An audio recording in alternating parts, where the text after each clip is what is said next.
What it do, credit kings and queens? In today's video, man, we're gonna do something that's long overdue. We're gonna talk about the Fico score and break it down on what each thing means. And things you can do to help increase your score because of that. Let go.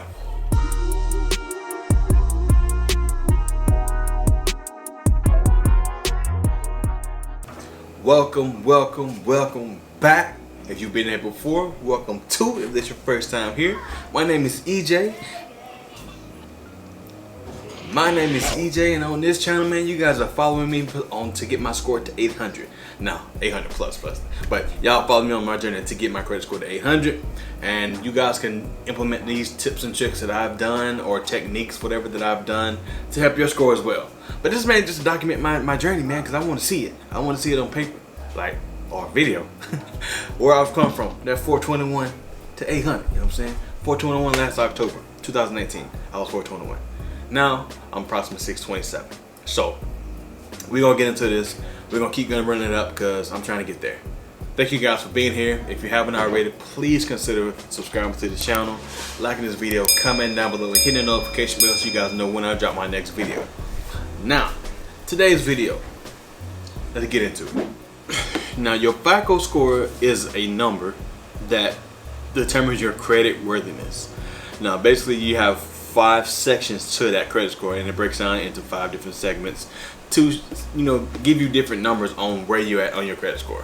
Now, in this video, we're gonna go over those sections and, you know, a couple things you can do to actually help your score with these sections. Now, the first thing and the most important thing, by far, 35% of your score is based off of payment history. Now, if you miss the payment, just one payment, it can drop your score dramatically.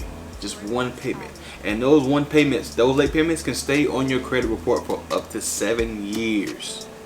7 years for one missed payment. Now the impact decreases as time goes on, but that first year to 2 years is going to take a major hit on your credit report.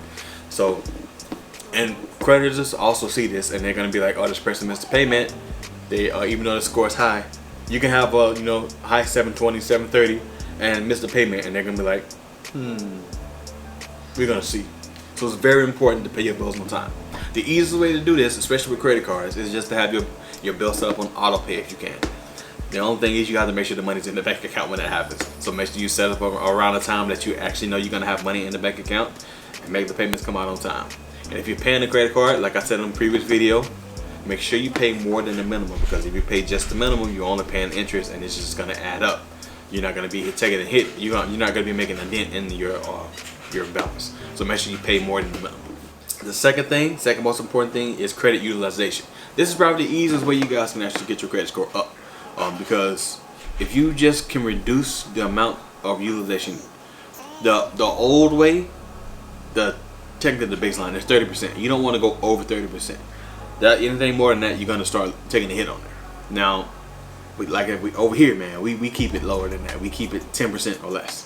So if you can get it, now I understand things happen. Like, I get it. Like, I know no one to say that, you should always have it. I understand. So if you can just take little chunks off it, like pay an extra $50 or something, just to get it down to under 30%, you'll see a jump in your credit score. Like, it's inevitable. Elite level, 10% or less, but you want to keep it no more than 30. Credit utilization is how much you've used, how much credit you have used divided by how much you have available. So if you have a $1,000 limit and you use $300, you add 30%. So you're going to take that into consideration, and this goes across all your credit cards. It's easy to break it down to individual cards. But you have multiple cards, and say you have one that's $1,000 and another that's $1,000, you want to keep it on the 30%. So 600, right? My math sucks sometimes. Yeah, that's right. I'm a genius. But yeah, so you want to keep this is about all your accounts, all your revolving lines of credit and all that. So make sure you guys keep it under 30%, but we want to get to that 10. The next thing, link the credit history. Now this is something you really can't control.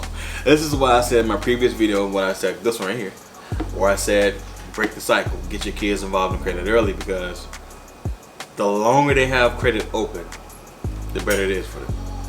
So if you can start your kid out early, that's great. As soon as they turn 18, they can open their own cards and just go from there, because by the time you're 30, you want to have something established. The longer it goes, the better it is. Every time you close a card, it drops your average age of credit. Now, you can have a long account. Say I have an account that was open from 2006 when I got my car. It's still on my credit report now, but it doesn't have any like real effect to it. It just shows how long I had my oldest account. My average age of account is what's the most important. It divides up all your account ages, makes the average of it. So the longer you have credit, the better. The next two things are pretty much the same. They're both 10%, as new credit and credit mix. Now, credit mix is you gotta have a revolving line of credit, installment loan, student loans, a mix of different types of credit. It's 10%, but it still counts because they want to see it. They call it a thin file. They want you to have multiple things to show that you can handle it. I know it's a game. It's a game. You just gotta learn how to play it because it can play a pivotal role in how your future plans out. Like if you're trying to do something, even nowadays, a lot of jobs check your credit score. Just to get the job, if you don't have a good credit score, they're not gonna hire you. It's crazy now. So you gotta make sure that you have the best opportunities. So try to get all this in one. And also, new credit also brings an increase. Every time you do a hard inquiry, which means they do a full credit check, it hurts your score a little bit. Soft increase, where they use the last score of your social just to verify information, doesn't hurt you. Soft increase is what you always want to try to aim for. Hard increase hurt. And the more of these you have, the worse it is for you. They want you to have like 2 in a year. That's like pushing it. I understand that when you're trying to rebuild, you're going to be doing a lot of increase, and they see that. And if they see a lot of increase, it looks like you're desperate for money, which isn't the case. You're just trying to build credit. So they don't see it like that, which is why it's always easier to go talk to somebody in person rather than doing it over the internet, because you can actually tell them what's going on, and they have a higher chance of reconsidering you. But increase definitely can hurt you, especially if you have a lot of them. Just only apply for what you need for right now, especially when you're rebuilding, and just go from there. Like I said, I'm gonna be doing a inquiry remove thing here soon. Just stay tuned for that. A lot of places now too with types of credit, they want a mortgage. Like when you apply for stuff and they say length of mortgage or something like that is not insufficient, it's like it's almost to this day like if you don't have a mortgage now, you can't get a lot of credit. It's kind of sucks that they want you to have a mortgage. Like if I don't have a mortgage, that shouldn't be in my reason why you denied me. Come on now. But anyway, and we all know the three major bureaus: Equifax, Experian, and TransUnion. In my personal experience, back in the day, it was Experian. Now it seems to be more TransUnion. Equifax is still Equifax. Very few people really use them. It seems like, I don't know. I haven't seen most of mine things I apply for, and they use Experian. But apparently, they use it, so somebody's using it.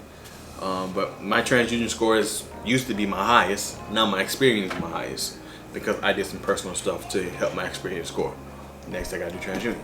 And right now, the most widely used version of the FICO scoring model is FICO 8. FICO 9 is the newest, and FICO 10 is coming next year.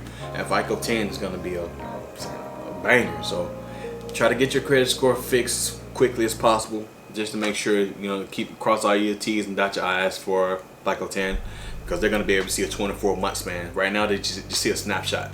Just like when you check your credit score on your apps and stuff like that, you see a little quick snapshot of what's going on. That's what most creditors see now. But with FICO 10, they're gonna be able to go back 24 months and see everything. So if you do it now, you have a better chance of being approved for stuff later. So just keep an eye on FICO 10, and make sure you guys do what you have to get your credit score fixed, because that's what we're here for. All right. So that was a quick little video, more information than anything. Hope you guys enjoyed it. I didn't really want to get too far into stuff like that, but I just want you guys to know what the basis of FICO was and how things are, how they're scored.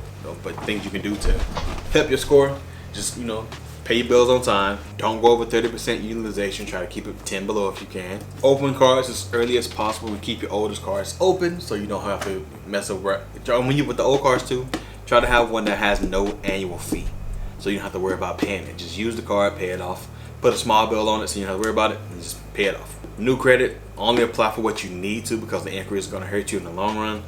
After 2 years, they fall off, but that first year, the impact is the strongest. Second year, not so much, but it's still on there. And credit mix, try to have a different array of mixes. Don't have like 16 credit cards and no car, no mortgage, nothing like that. So try to have a mix of credit, and it makes it look better. That's pretty much it for this video, man. Hope you guys enjoyed it. Yeah. Stay up.